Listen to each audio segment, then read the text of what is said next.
They taught us how to shoot a rifle. Wow. We were rappelling from a 60-foot tower, and I almost died. My knees would have been like just knocking. buckling. Yeah. We were all new to Zoom. We were all new to these online meetings, and I don't know how it happened, but they drew a male body part. Oh, no. Parents were on the call, students were on the call, and there's just this drawing. No. I saw it forming at the base. I think this is one of the best jobs in the world, and it's so important. And you just always want to become who you needed when you were younger. I really feel that in this position, and I really feel like I can advocate for students who don't know what they don't know.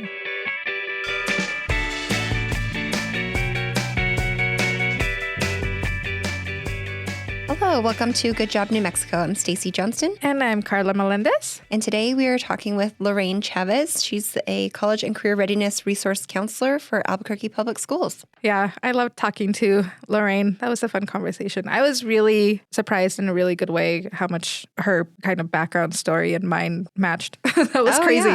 Yeah, we had so many things in common. As far as like growing up. Oh, yeah. The butcher. Yes. Butcher parents.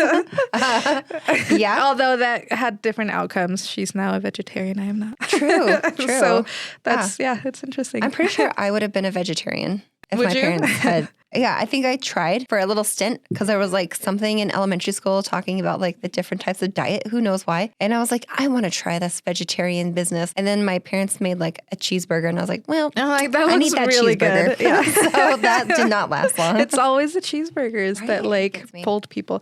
Yeah, no, mine, I think it was because the way that my dad works, they do like, grass-fed beef only, like that type of thing. So it was a little bit more, like it wasn't gross. Yeah. So it was good. Well, now you just expect quality. Right. Wherever you go. This is true. So I only go to good restaurants. There you are. I don't know. I'm just kidding. I'm only following Carla where she goes. Anyway, back to career resource. Yeah. So Lorraine, you could just tell her passion for students and wanting to help them. But I love how her path led her there. Yeah, definitely. It's awesome. And I picture me as a high school student. If I had a counselor like Lorraine, I feel like it just would have made all the difference, For sure. Yeah, I don't think I ever went to my counselors unless I had to. I went once because I needed to change my schedule so that I could have all my classes with my BFF. That's the only reason I went to my counselor. Nobody told me I could do that. I would have totally done that. Yeah, no, all my classes I had with my best friend. That's the best. Yeah, if I had more help than that and to kind of help me figure out what I wanted to do, that would have been amazing. Or just to give me those resources, to tell me, let me know what I don't know that I don't know. For sure. Does that make sense? Yes, it does. Total sense. I'm connecting. And I feel like that's what Lorraine does, with her students. I think so too. And it sounds like she keeps reinventing her position to like meet the need of the students. And she's all over social media. Yes, I think Miss College and Career. Yes, Miss College and Career. And if you go and follow her, you can get some more excellent tips. It doesn't have to be here at Albuquerque Public Schools. I think it goes the gamut for anybody in their high school career going on to college. Yes, absolutely. So without further ado, here is Lorraine. Well, thank you so much for being here. Thank you for coming to talk to us. We're really excited. Miss College and Career. In the flesh. In the flesh. Well, before we get started and dive into your amazing career, because you've had so many highlights, I can't wait to hear more about those. We just want to learn more about you and where you grew up, what your parents did as occupations. Yeah, it's an interesting story. I grew up in the South Valley, born and raised in Albuquerque, went to Los Padillas Elementary School, and my dad's family is from Alamogordo. My mom's family is from Tijeras. They moved to Albuquerque. We had a huge plot of land, cows, chickens. So we would grow our own food. I would assist with the butchering process as a little kid.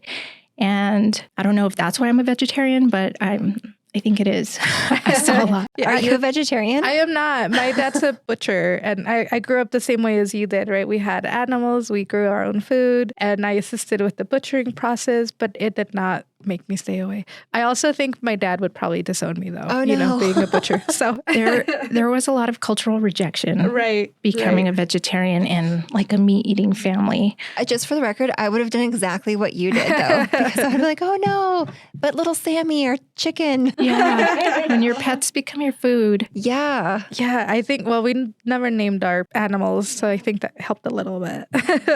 So I grew up in the South Valley, and then we moved to the northwest part of Albuquerque, and I went to John Adams Middle School and then West Mesa High School. So I am a product of APS. Neither of my parents had a bachelor's degree or any college education. And beyond that, my parents didn't really have that generational expectation of going to college. I graduated, and I'm going to say the year for this century, last century, in 1998. And that was the first year the lottery scholarship became available to high school students to pay for college. I heard a lot of my friends talking about going to college and getting this scholarship. So I went to talk to my high school counselor and I said, can I get this too? And she was like, yeah, fill out these papers, do this, do that.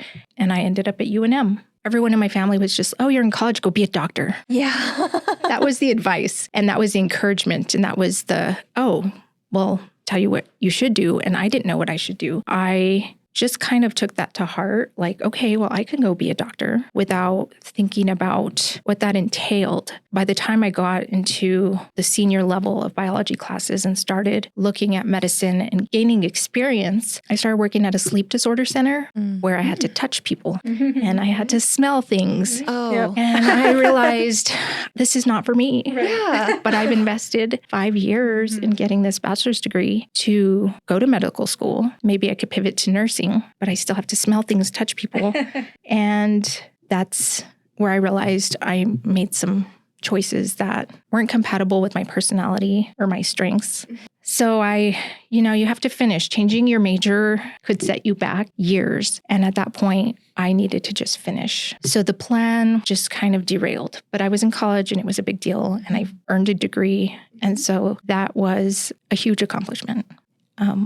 Would you like me to continue along that trajectory? Well, I'm curious. Sorry, I was really invested. Yeah, I was like, well, I'm like, I could keep going, but I'm invested also because I feel like I'm hearing my own story, right? Growing up, same thing. My kind of first major in college was in pre-med because I was being told the same thing, right? Like, you need to be a doctor, right? Your other sister's going to be a lawyer, you're going to be a doctor, and it's a whole thing. And it was definitely not for me. And I think I was volunteering at a clinic somewhere, and same thing. I was like, oh yeah, no. This is not for me.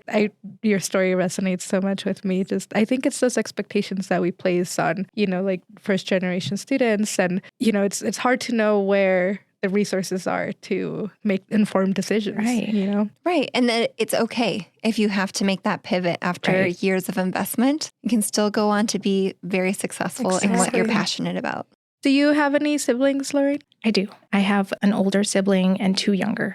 See, I'm telling you, it's like I'm looking in a mirror. I'm also the middle child. So in a lot of ways, you had to be kind of an example also for your younger sibling to where then you have to show them exactly how to navigate that world. You're breaking the generational cycle and getting these new expectations set for your family and guiding your younger siblings, going from parents who didn't have any college education to now all their 4 children have master's degrees and have gone to college and have gone on to be very successful is a huge leap for that generation. But when you find out the hard way or learn the hard way, and then later on find out, oh, I didn't know about interest inventories or strengths inventories or looking at career values and how they align. And UNM has a fantastic college and career center full of resources. And I didn't step in that building once that entire time. I just didn't know it was there. Did you, Stacey? No. Yeah, no, me either. No, I feel bad. I feel guilty for not going there. And now in my role as a school counselor, that's one of the best pieces of advice I could give to students that still don't know what they want to major in is walk into that building. It's free for students. They have so many resources to offer with looking at your interests, your strengths, what jobs would mesh well with the kind of lifestyle you want to have. And then you can match a major to that and then find a career that matches instead of blindly choosing something that someone else wants for you. Right. And then winging it. And then discovering, oh, I didn't realize that's what it entailed. Walk us through, right, so you kind of graduate with your bachelor's in biology, correct? And you graduate, what happens? Like, did you go and get a job? So I had these expectations I was going to get that degree and then all these opportunities were just going to open. And I really struggled to get a job with my degree. And at the time, I was trying to adult and be on my own, had an apartment, had bills. I had to get a job working retail. And I kept looking, kept searching, but settled to do a retail job for probably a good year until I found a job at a pharmaceutical company where I worked in their quality control department. And what I would do is test drugs to make sure they were safe to be injected into people. And then I would test the beginning, middle, and end to see if any bacteria or mold would grow. And it was kind of the origin of my OCD because I bet when you're testing drugs to make sure that they don't have bacteria, you have to test in a very sterile way, little bunny suit, clean room, lots of different procedures. And it was a great paying job. It was great. But if there was a positive growth, the company would be like, okay, first we're going to blame the analyst. Oh, no. And they would fly in, I don't want to say interrogate, let's say interview. Interview. I'd have to write some reports, and then they would watch me test. Wow. And I felt like I was in a pressure cooker of, that sounds terrible. Felt like a zoo animal. I remember like having people watch me in a glass and I'm like monkey behind the glass and they're watching me and everything I do. And I was just thinking, I'm the first point of blame because if this truly is in the drugs, they lose millions of dollars. But then after I get off the hot seat, then the production people go in the hot seat. So it's a lot to uncover. And then there's retesting that needs to be done. And it didn't feel rewarding to me as a career. I felt like it was important work because those drugs go into babies, they're vaccines. But as far as like feeling like I was making an impact, I felt like that was lacking. So where it was paying me a lot of money, I didn't really feel like it was rewarding. What led you to then want to choose to do your master's in the field that you decided? Like, how did you come to that decision? Right. Well, I'm going to say it was not my decision, but I decided, okay, I didn't want to do the lab testing anymore. And I found this other biotech company that wanted me to do more quality assurance side. Instead of the actual testing, I would be doing the report reading, doing quality assurance, not quality control. And so I took a risk to go to this biotech startup company. That was in 2008. If you remember, the economy collapsed. Right. There was this major collapse. So literally like within months of starting this position, I was laid off because the company there was a lot of financial collapses nationwide, but this was one of them where the company I remember at our Christmas party, they were like, let's go to Seasons and feed you all and we'll make the announcement. Oh my gosh. Wait a minute. They took you out to Christmas dinner? party? Merry Christmas. By the way, you kidding? You're going to be laid off. I don't know whose decision that was, but anybody listening, if this is going to be your company, I think not. That's a tough time to do that. It was Christmas. Everything was hitting the fan. But at the time, I don't know if it could have been done any differently. It was weird because, it wasn't just that company. There was a lot of companies having to fold and like lay off people, and people were losing their jobs left and right. And I felt very guilty because I had recruited some people to come with me. I was saving them from, just showing them another option to use their biology degree. And they went down on the ship with me. But what happened was there were unemployment benefits, kind of like with COVID, but back in 2008. Yeah, I remember it well.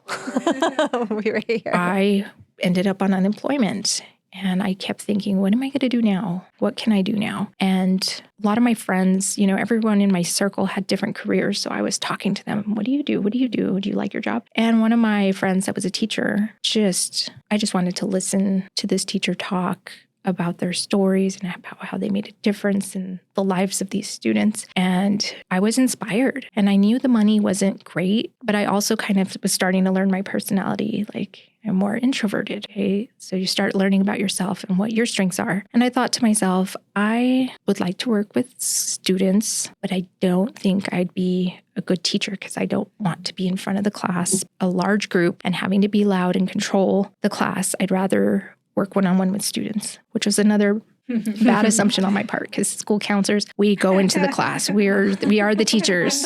We do it. And I remember it wasn't until towards the end of my degree program where my professor, Dr. Baca, she was one of my biggest inspirations. She snapped her fingers at me and was like, "You're going to learn your way around a classroom, girl. Like, you like it or not, you're going in there, you're going to be in front of them, and you're going to teach them. And that is what counselors do." Again, I didn't think it through, but I thought, okay, I'm already this far along. I can learn. I had to be open-minded at the time. And so I went back to get my master's degree in school counseling. And the cool thing about that was, as I was researching careers, I didn't think I could be a school counselor if I had a biology degree. And I thought I was going to have to start from ground zero. But you don't. You just have to have a degree, and then you could get a master's in education. So doing that research gave me hope because I didn't have to start from scratch, and I could just start at the master's level and then finish. Mm-hmm. You are the Miss College and Career. Yes. I want to hear a little bit about how that came about. Like, what made you want to create that persona, per se, like for students? I learned during COVID and during my transition from Rio Rancho to APS that students aren't checking their email. They're not looking at my bulletin board. Right. And they will scroll on social media endlessly. So I created an Instagram account. I found that even that was kind of difficult to get them to look at the posts, but it provided just another avenue. And so I added it to my list of streams of communication where I had the flyers, I had the bulletin board, I had the emails. And during COVID, we started utilizing Google Classroom. And I created an Instagram. And I realized, a lot of the college and career counselors we were having those same discussions, like students might check Instagram instead of their email. So let's share this information there. So we started making posts, putting it out there on social media. And then we started thinking, let's work smarter, not harder. Like, one person creates the post, share it, and then we'll all share it. And then we'll have, the South Valley covered, the East Heights covered. Well, someone somewhere might see it and get the information. So we use that collaborator button a lot, and we're sharing. And we want the parents to see it too, because parents got bombarded with emails and phone calls and I know even as a parent myself, I'm not the best at looking at those parent emails. And I don't know if Instagram's already getting old. No way. Follow us on Instagram. Good job, NM. Follow Miss College and Career. Yes, follow Miss College and Career. But it just seemed to be the most efficient way to get student attention. And then I also realized when I was at a school, kind of celebrating a student's accomplishment, like let's say they got into a college, I would make announcements, for the students with, where they were going to go to college and if they want scholarships, and just give them that recognition, even if it's in that brief moment, to celebrate that. And I know it makes a big difference to get recognized even as adults. And we don't do that enough for ourselves. That's true. Or for students, but those little tiny, even just posting about students in some capacity, like Albuquerque High, the counselor there posted the College Board National Recognition Scholars. Oh, wow. Their names. And I mean, the kids just love getting recognized. And I think that creates momentum for them to keep doing things. Do your kids follow you on the... My boys are not allowed to have Instagram. Okay, that's right good. Now. But if they create it, they should follow both It's accounts. number one, for sure. I've seen a lot of things in Instagram where even having like a platform where you have a lot of high school followers, there's a lot of, people fishing for those high school vulnerabilities. And so that's a concern with social media parents have in general. So a lot of students would tell me, I can't have Instagram. My parents won't let me, and which I respect that. But just having, the information in multiple places. Yeah, that's true. And eventually, I'm always trying to get my kids to do these things I see because I get so excited about them. But they pretty in line with the generation with like, what's the rush? I'm like, you could have been applying for scholarships in kindergarten, but here we are. What is the best part about what you get to do? What's your favorite thing? Well, I never expected I'd be able to travel and do all these amazing things as a high school counselor. Not this past summer, but the summer before, I did the Marines educator tour where we did like a mini boot camp. Ooh, and like you yourself, you went through the whole, oh my gosh. They taught us how to shoot a rifle. Wow. I mean, I was doing things we were rappelling from a 60-foot tower and I almost died. My knees would have been just knocking. buckling. Yeah. And it was almost getting a taste of what life could have been if I went into the military. And I really do think in my heart that would have been a really good direction for me after high school because, A, you get to travel the world. You get out of the house right away. You have shelter, food. And then if you like to work out. Right. And then there's so much room for growth. I didn't really know about the military as an option. And then this past year, I was able to visit West Point, which never been to a service academy, and seeing that campus, how beautiful it was and how they just want kids from New Mexico to apply. And that was the point of my visit, was get more New Mexican students aware of the opportunities for service academies and how it's a full ride to an Ivy League school and how you don't have to be perfect to get there. So we were able to interact with different cadets. And I think a lot of us have this assumption that they're all 4.0 D1 athletes. Yeah, right. And they weren't. Right. There was a cadet I talked to. He had 3.3 high school GPA, and he wrestled in high school but didn't make the West Point wrestling team. But he was there as a student. And, and I think that hearing those stories will help me connect these students with, don't discount yourself. If you have below a 4.0, you still can get into these schools. And they're looking for students from New Mexico. And then this past summer, I went on the Navy educator tour. And we got to meet Navy SEALs and go to see where they train. Oh, wow. And was it like G.I. Jane? That's where my brain goes. Like, they're on the beach and they're doing all this stuff. I don't think there has been a female Navy SEAL because I was researching it at that time. Yet. Yes. Wow. Yet. There have been women that have been very close. But not only seeing the special operations of the Navy, but the being on the ships, the carriers, the destroyers, just learning about what they're looking for in students. And a lot of them, they're like, if you have students that are really good at video games, please tell them to come join the Navy, and they could do all these different things. We met some female naval pilots that taught me how to fly a helicopter in the simulator, and I crashed. Oh, no. And luckily it was a simulator.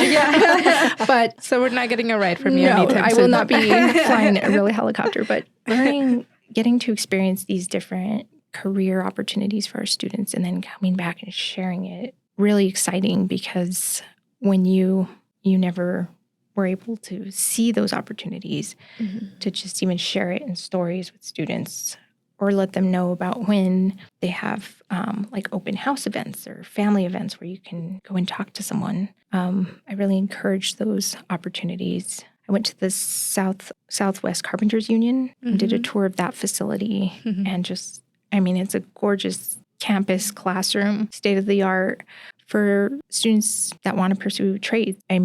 Before this position, I drove by that building and never knew what it was. And now we can bring students there for field trips and show them what it is. And that's really cool. That is awesome. And if you're interested in seeing what it looks like on the inside, we actually have a video on our YouTube at NMDWS specifically about Carpenter. So you can go and check that out and see what it's like on the inside. That's cool. Yeah, very cool. I didn't know that. Oh, now I know. This is for Carla. Yes. I just really love that, at least like the way that you're answering all these questions. The kind of major theme for me is that kind of always circle back to the students themselves. Right. And I think that's amazing. And, you may have not thought about this in high school, but I think you were meant to be here Definitely. doing this for students. Yeah. And my spawn point as a school counselor was that moment where my school counselor was like, here's the lottery scholarship information. And you think she was just doing her job, but that was like a life-changing moment. And that's what counselors can do. And that's what we do. And it's day to day, but it can change lives. And this morning at our meeting, we had Nick Miller was a guest speaker for us, and he works for Campus Specialties. And so he does the caps and gowns for all the seniors across the state. And he came to talk to us about collaborating at parent nights so they can, get the cap and gown info to parents. But also he said his school counselor changed his life. And it's crazy because his school counselor was one of my first mentors who has since retired. And so it's almost like passing a torch. And then my school counselor, I was never able to tell her the huge difference she made in my life. But I think about it all the time. I think we're making differences in lives that we don't always know come back to us. Do you have any story that really sticks out in your mind of like, oh, that was really funny that happened, or like a blooper? Yeah. Career blooper. I have a great one. I don't know why this comes to mind. I don't know why this is the first thing that comes to mind, but during COVID, we were all new to Zoom. We were all new to these online meetings, and I was going to attempt to have this FAFSA information night for students and families. I had everyone on the meeting. I had the experts. I was just promoting it hard at the school. Wanted all the seniors to get on and telling them what the Pell Grant was and how you can get paid to go to college. So I was really excited about this FAFSA event. And as I'm going through slides, someone hijacked I don't know how it happened, but they drew a body part Oh, no. on the screen, a male body part. Parents were on the call. Students were on the call. I had other financial aid offices on the call, and there's just this drawing. No. I saw it forming at the base, and then I was like, is it? No. And it was. Oh, no. And I just didn't know what to do. I was like, do I just shut this whole thing down? What happened? Did it stay? What did you do? I don't even know how to take that off. I just unplugged my computer and just let everyone no, I'm kidding. I stayed on and I tried to, push buttons. I was trying to look to see who it was so I can kick them out. And that was before, you had weird names in the room. Like, you didn't know it was Baby Cakes 1, 2, 3. And there was no names. Right. So I didn't know who to kick out. But it took a while to kind of get back on track. But people were offended. I was embarrassed, and I had to tell my principal what happened. Oh my gosh. After that, I had some students telling me, my mom's not going to let me be on your meetings. Oh, no. And I understood why. And I was afraid to host meetings again. Right, yeah. And that the experts that were with me on the call, they were able to help me through it. And we evolved going forward. Like there was a registration process. It wasn't just, here's this link. Right, yeah. Because the link was posted so many places. It could have been anyone, anywhere. But those were wild times. Those are those instant sweat times where you're just like panic mode. And one of the things I've always struggled with, is public speaking, which seems different with adults versus students. So I'm so comfortable with students, like teenagers, I'm good. But with parents, it's just this different, it's different. So it's a little more nerve-wracking. And so an in-person blooper was trying to do a parent meeting, and I had a parent in the back doing jumping jacks and then some other bizarre behavior. So not only was I was a nervous wreck, I had this little sideshow going on back there where I didn't really know like what is happening, what to do or why. And it just threw me off. And I mean, it probably was the worst parent night I did because I was just so distracted. I'm sure it was great, but in your mind it probably felt that way. Yeah. See, and it can be the adults also being immature sometimes, not just the teenagers with their drawings. There was other things going on. I mean, we're jam-packed on our time. It was his only fitness time. Yeah, right. He had to get it in. He had to get his workout in, It was I a guess. meeting/workout time. Multitask. And I kept thinking, would embarrass my son. If I was doing that, my sons would be so embarrassed. Mortified, yeah. So I'm thinking about the student. I'm thinking about what's going on. And there were interesting questions brought up. I mean, it was a lot of distractions, but I think trying to, keep your cool through distractions is hard as a school counselor. Yeah. Looks like you're on set 3. Yeah. It's like, okay, 20, you're good. You're done. Please sit now.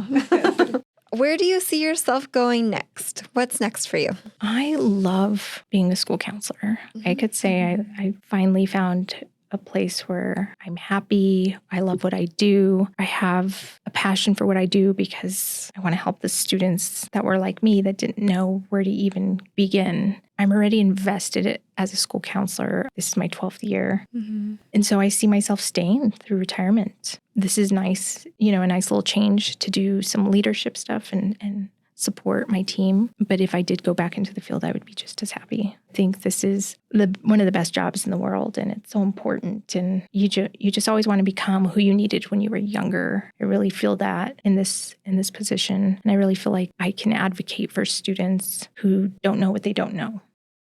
So should we do some rapidness or rapid? Yeah. All right. What's your go-to lunch? Okay, usually I meal prep. I'm usually really good with that. This year, it's been a mess. It's at the beginning of the school year. Lately, my go-to lunch has been cereal. Oh, okay. What's your favorite kind of cereal? I like the Magic Spoon. Has anyone tried it? I don't think so. It's like a protein cereal. Okay, that's why I go for full sugar. Yeah, honestly, me too. Cereal, and it's just quick. I won't starve. And We don't want you to starve. And do you eat it at the office, or do you try to leave the building? I eat at the office. I do. I mean, there are times where I can leave, and I just like to, be efficient with my time and just what I can. And we have a little break room, and I try and get some fresh air. What was your very first job? McDonald's. Oh, nice. Yes. At 16, I started working at McDonald's by my house, customer service, learned a lot. Nice. I worked in fast food also. That was my first kind of legit first job. Dairy Queen. Shout out Dairy Queen. Dairy Queen. Yeah. Work from home or in the office? As an introvert, I get so much more productive at home. But I know I need to, as a school counselor working with students, that's not the best setting. Right. It's in person. What's your biggest fear or phobia? I'm claustrophobic. When I was on that Navy ship, seeing how they sleep, they're just stacked on each other, even just walking in those narrow tunnels. Yeah, claustrophobic. Did you hit your head, or did anybody else hit their head? I did. And oh, no. You hear that phrase, you curse like a sailor. And I didn't know where that came from. And then the second I hit my head, the second I hit my head, that was the first thing out of my mouth. And I was like, now I get it. That's why, right? Can you describe your current job using only emojis? Emojis. I would do a graduation cap for sure. Yes. A heart and a little briefcase and school books and a little muscle. Yes. Probably that's about it. I'll leave it at that. I do too. Yes. Okay, what's your biggest accomplishment? I did have some conversations last year with the Deputy U.S. Secretary of Education. Oh, wow. In her position was trying to help New Mexico with FAFSA. I ended up on this virtual meeting, and she literally called me out. She's like, what's going on in New Mexico? And I was telling her the issues we were coming across. And she's like, what can I do to help you? And I asked her to do some certain things that would really help me to help our students. And she followed through. Wow. And I'm like, That's this really powerful woman has completely followed through with her word for me. And in turn, opened up these gates for me to help more students. I want to advocate for the students. So if I have someone in a position of power to help me advocate for the students, then that's all I really want and care for. Huge. Yeah. That's amazing. That is amazing. Last question. Red or green? Christmas. Yeah. Christmas. We need to get a tally We going. do. We do. Christmas is the right answer. Thank you so much for taking the time. Thank you. This was fun. Bye. Bye. This has been a New Mexico Department of Workforce Solutions production. Our producer is Mila Koleski. This episode was engineered and mixed by John Sloan. Theme music is One Fine Day, courtesy of podcast.co. Follow the show on social media at GoodJobNM. For program funding, visit dws.state.nm.us/funding. Bye. Bye-bye.